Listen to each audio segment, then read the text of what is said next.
समाज में कोई बोलता है ऐसा क्यों किए, पिताश्री ने कहा उनसे मिलिए, भाई ने कहा उनसे मिलिए, तो बड़ों की गलती मानी जाएगी, फिर आप स्वतंत्र हैं, आपके ऊपर कोई दोषारोपण नहीं कर सकता।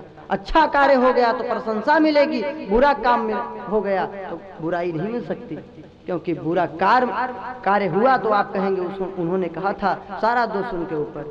तो ना आप बुरे कर्मों के दोष में रहेंगे, अच्छाई बल्कि मिल जाएगी, ना आपको गुण का दोष लगेगा ना दुर्गुण का, दोनों से परे रहेंगे। और हो सकता है प्रशंसा मिल भी जाए लेकिन कोई बुराई नहीं कर सकता, तब आप स्वतंत्र रहेंगे। और जब मनमाना करेंगे तब आप स्वच्छंद रहेंगे, और स्वच्छंद व्यक्ति कभी कल्याण नहीं कर सकता, न अपना, न परिवार का, न कुल का, न खानदान का, न घर का, न घाट का। धोबी का कुत्ता बने घूमता रहता है, गांव समाज को और बदनाम करता है, इस गांव का ये लड़का है उद्दंड, इस गांव की ये लड़की है शूर्पणखा। तो ऐसे कुकृत्य नहीं करना चाहिए। तो यम को सब भूल गए, नियम भी बहुत कठोर है, तप, संतोष, पवित्रता, ये सब कहाँ है किसी के अंदर। ऐसा नहीं कि हम अंदर से कहते हैं मन मोर चंगा तो कठौती में गंगा। हाँ, मन तुम्हारा बड़ा चंगा है कि 8 बजे उठते हैं, कहते हैं मन मोर चंगा तो कठौती में गंगा। रविदास जी 3 बजे 2 बजे उठ जाते थे और सोते ही भी नहीं रहे हो तो नहीं मालूम मुझको। राम भगवान का कंटिन्यू जप करते रहते थे, ध्यान करते रहते थे, और तुम आलसी चंद हो के बोलते हो मन मोर चंगा तो कठौती में गंगा, नहाना न धोना।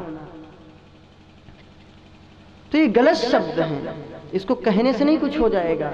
आप रैदास बन सकते हो क्या? इतनी तपस्या है, सामर्थ्य आपके पास।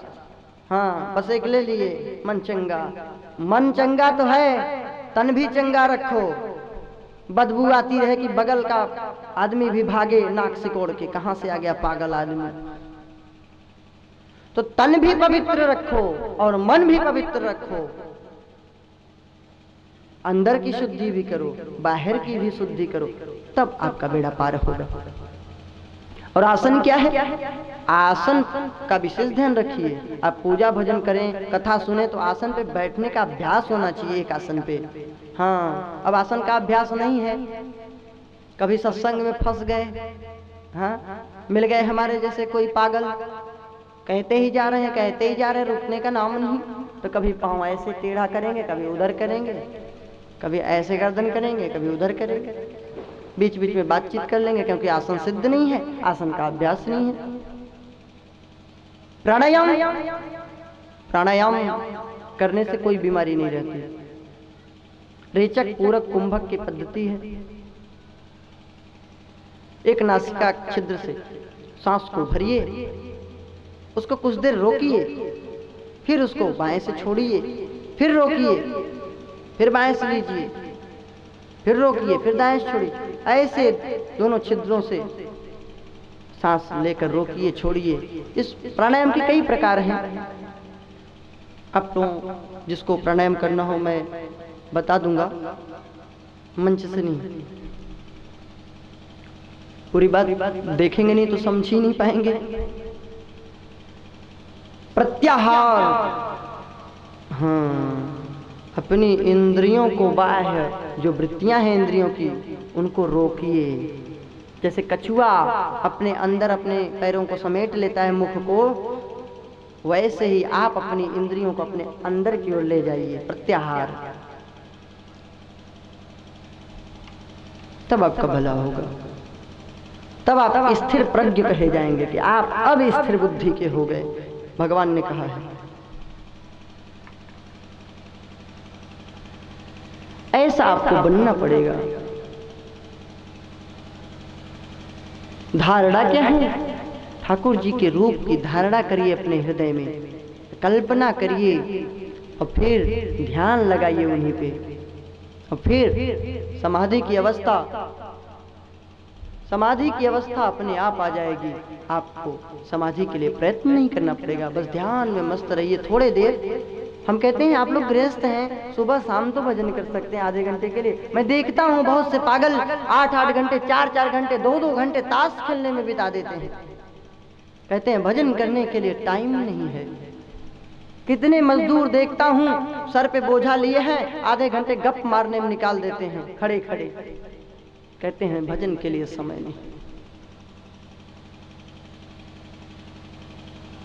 सब चीज के लिए समय है, गप मारने के लिए समय है, लड़ाई झगड़ा करने के लिए समय है, बकबक करने के लिए समय है। 7 बजे उठेंगे तो 1 घंटा इनको लगेगा गप मारने में, सोचने में, विचारने में और दातून करने में। बैठे रहेंगे आलसी जैसे, फिर किसी से मंगाएंगे दातून मंजन, कुछ ढूंढेंगे, फिर धीरे धीरे देखेंगे मंजन को कहाँ है, फिर सोचेंगे 10 मिनट, फिर मंजन लगाएंगे उसमें, फिर विचार करेंगे। ऐसे 1 घंटा बीत जाता है। तो ऐसे समय पास करते जाते हैं, लेकिन भजन करने के लिए किसी के पास समय नहीं। ये अष्टांग योग बताए, और बताए हैं कि माता जो भजन नहीं करता बहुत ही दुर्गति को प्राप्त होता है, नार की योनियों में घूमता रहता है, फिर वही बंधन में पड़ जाता है। तेरा मेरा, मैं पुत्र मैं पिता, बहु बंधन। जीव जब गर्भ में आता है तो बहुत वादे करता है, बस भजन ही करूंगा, लेकिन जब बाहर आता है सब भूल जाता है चकाचौंध में।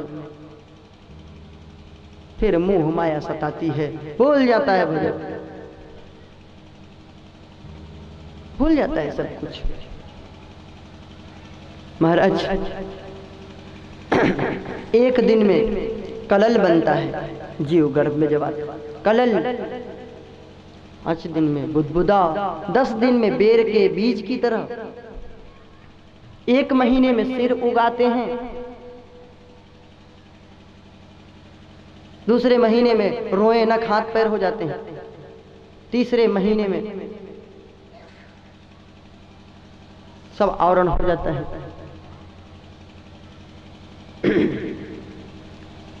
चौथे महीने में और उसके अंदर स्पष्टता आती है कि स्त्री है कि पुरुष है, बालक है कि बालिका, उसके लक्षण आ जाते हैं। 5वें महीने में उसको विचार आने लगता है, भूख प्यास सताने लगती है, 6ठे महीने में कोख में घूमने लगता है।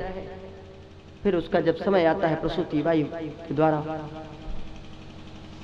बाहर आता है, बड़ा कष्ट पाता है। मल मूत्र अगर दिखाई दे तो कितना नाक सिकोड़ते हो। हाँ, स्वर्ग में पले थे क्या? अंदर मल मूत्र के द्वार पे मुंह के बल ऐसे पड़े थे, लटके थे।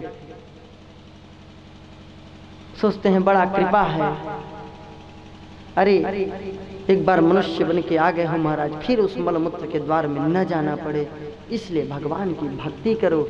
इससे सुंदर लोक है ऊपर भगवान का गोलोक धाम, साकेत धाम बहुत सुंदर है। वहाँ कितने भी लोग चले जाओ, वहाँ न मल होता है, न मूत्र होता है, न पसीने आते हैं, न कोई कष्ट है, न आदि है, न व्याधि है। क्यों नहीं भगवान के पास जाना चाहते? सारी सुख सुविधाएं, 16 वर्ष से अधिक आपकी उम्र ही नहीं होगी, कभी तरुण रहोगे हमेशा। जब तक आप रहोगे भगवान के धाम में तो हमेशा रहोगे, अगर भक्ति करोगे तो।